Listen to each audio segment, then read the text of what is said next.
آپ مجھے بتائیں کہ پاکستان کی کسی عدالت نے یا پیمرا نے آپ کو یہ حکم دیا ہے کہ آپ کے ٹی وی چینل کی اسکرین پہ عمران خان کی تصویر یا اس کا نام نہیں چلے گا؟ آپ نہیں نہ چلا سکتے، اس کی تصویر نہیں نہ چلا سکتے، آپ اس کا کلپ نہیں نہ چلا سکتے، نہیں نہ چلا سکتے۔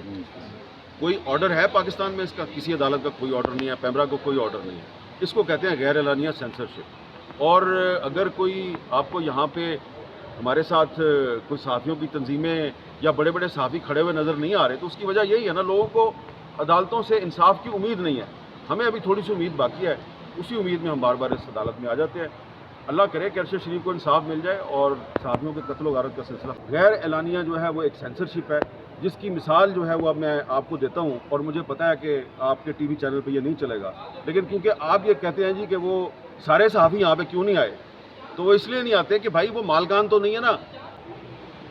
اس وقت میں اسی لیے تو کہہ رہا ہوں کہ آپ سب کو پتہ ہے کہ پاکستان میں میڈیا کے ساتھ کیا ہو رہا ہے۔ اب یہ جو میں نے کورٹ میں یہ آج لسٹ دی ہے، یہ وہ تمام صحافی ہیں جو دفتر میں نہیں بیٹھے ہوئے تھے، یہ رپورٹر تھے سارے، اور ان کو موٹر سائیکل سواروں نے آ کے ان کی ٹارگٹ کلنگ کی ہے۔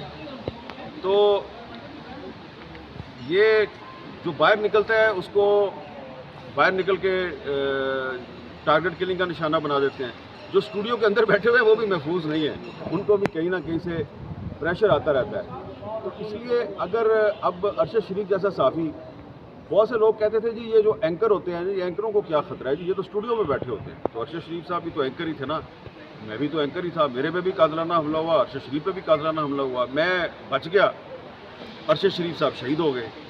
تو اس لیے ہم یہ کوئی ہمارا ذاتی مسئلہ نہیں ہے، ہم کوئی اپنی ذاتی لڑائی نہیں لڑ رہے، ہماری کسی کے ساتھ ذاتی دشمنی نہیں ہے، یہ پاکستان کے میڈیا کی آزادی کی لڑائی ہے۔ اور یہ جو کورٹ میں نے آج رپورٹ جمع کروائی ہے، اس رپورٹ میں ہم نے بتایا ہے کہ پچھلے 3 سال میں 18 صحافی شہید ہو گئے ہیں، اور اگر ارشد شریف کو انصاف نہیں ملے گا تو پھر اگلے سال مزید 8-9 شہید ہو جائیں گے، اس کے بعد پھر 10-12 شہید ہو جائیں گے، ہو سکتا ہے اس میں دوبارہ آپ اور میں بھی شامل ہو جائیں۔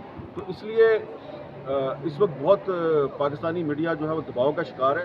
اب جو ہے نا، انہوں نے جو ایک فیکٹ فائنڈنگ کمیٹی بنی تھی ارشد شریف کے مرڈر کی انکوائری کے لیے، اس میں بھی یہ بات کی تھی، انہوں نے کو پہلی دفعہ بات نہیں کی۔ انہوں نے اسلام آباد پریس کلب میں جو سیمینار ہوا تھا جب ابھی فیض صاحب گرفتار نہیں ہوئے تھے، انہوں نے اس میں بھی یہ بات کی تھی۔ لیکن میں ابھی کسی کو بلیم نہیں کروں گا، میرا مسئلہ صرف یہ ہے کہ آپ جوڈیشل کمیشن بنائیں، اس کمیشن میں ہم آپ کو ایسے ثبوت پیش کریں گے کہ آپ کو آپ کے سوالوں کا خود ہی جواب مل جائے۔